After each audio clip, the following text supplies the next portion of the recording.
Bayangkan butiran kecil yang kita sebut rempah, pala, cengkih, lada, pernah memicu ekspedisi lintas samudra, melahirkan kota-kota kaya, bahkan menyalakan perang.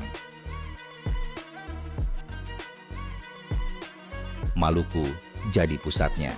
Eropa tergila-gila padanya. Inilah kisah jalur dagang yang mengubah dunia. Jalan Rempah.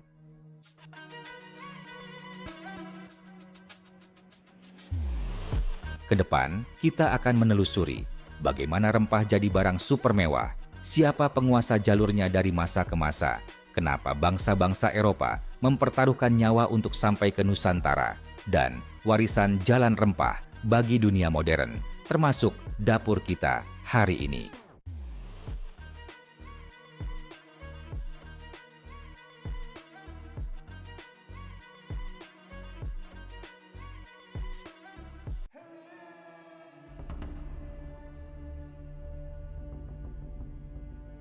Di era sebelum kulkas, rempah bukan sekadar penyedap. Lada membantu mengawetkan makanan.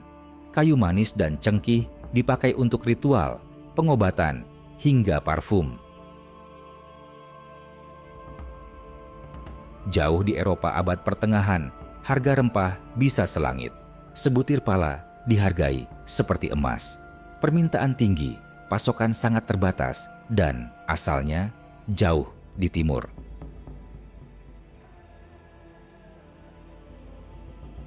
Jauh sebelum Eropa terlibat, para pedagang Asia dan Arab sudah membentuk jaringan maritim. Angin muson jadi jadwal kereta api samudra, berangkat saat angin timur, pulang saat angin barat. Nusantara, Maluku, Banda, Ternate, Tidore adalah tanah asal pala dan cengkih. Pelabuhan perantara, Sriwijaya di Sumatera, kemudian Malaka di Semenanjung menjadi terminal penting.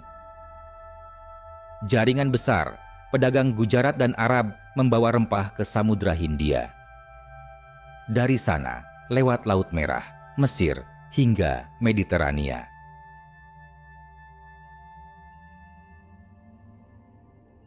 Di Eropa, kota-kota seperti Venesia dan Genoa menjadi perantara terakhir. Mereka membeli rempah di Alexandria, Levan, lalu menjualnya ke seluruh Eropa dengan margin besar. Selama ratusan tahun, skema ini membuat Mediterania kaya hingga peta kekuasaan berubah.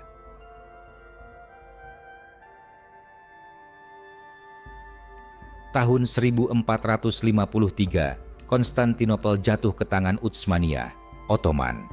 Akses darat dan sebagian jalur laut ke timur jadi lebih terkendali dan mahal. Eropa mencari rute alternatif, bukan melalui perantara, tetapi langsung ke sumber rempah.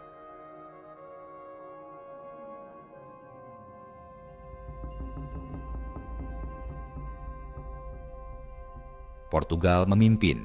Vasco da Gama mencapai India via Tanjung Harapan, 1498.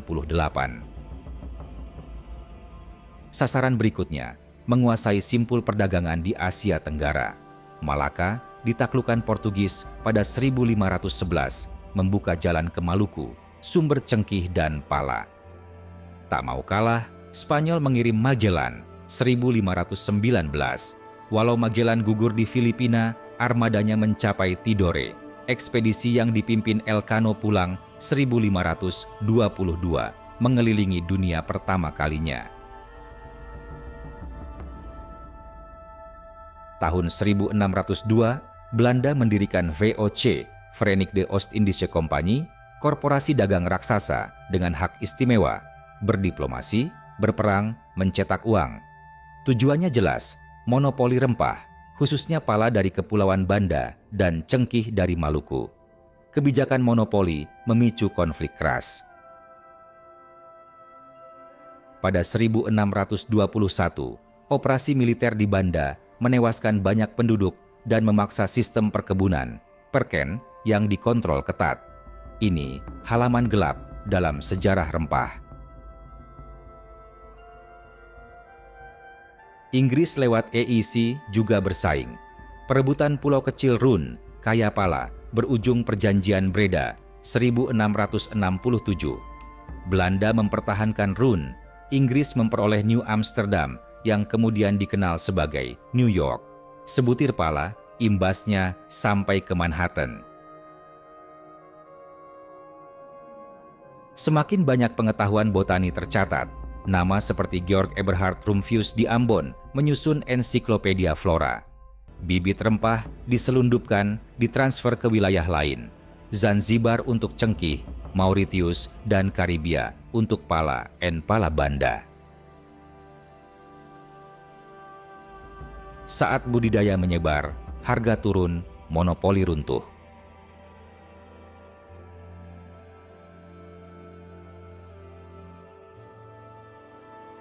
Kebijakan monopoli dan kerja paksa memicu perlawanan. Tokoh-tokoh lokal seperti Patimura 1817 menjadi simbol perlawanan di Maluku.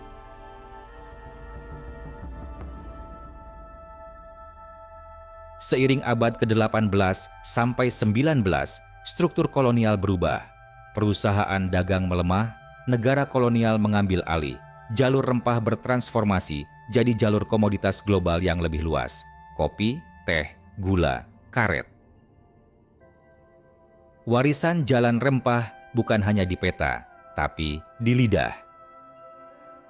Indonesia Timur, masakan dengan cengkih dan pala di Maluku. Eropa, kue dan minuman hangat dengan kayu manis dan pala. Timur Tengah dan India, campuran rempah kompleks seperti garam masala. Jalur rempah mencampurkan ide, agama, bahasa, dan musik. Di pelabuhan-pelabuhan lahir kosmopolitanisme dari Malaka hingga Makassar. Hari ini, rempah bukan lagi memicu ekspedisi berisiko maut, tapi tetap bernilai.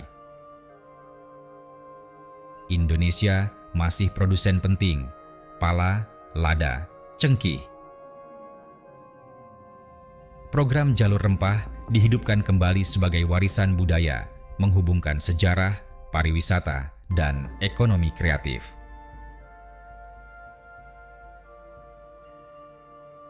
Pertanyaan kita, bagaimana memastikan petani mendapat manfaat adil dari warisan ratusan tahun ini?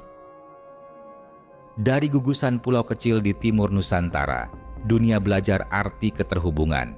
Inilah Jalan Rempah Dunia, kisah tentang rasa, kekuasaan, dan keberanian.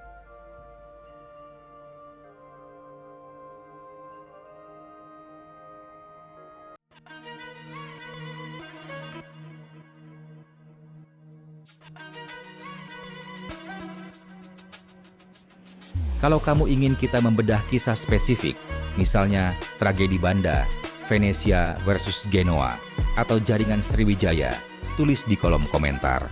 Sampai ketemu di episode berikutnya.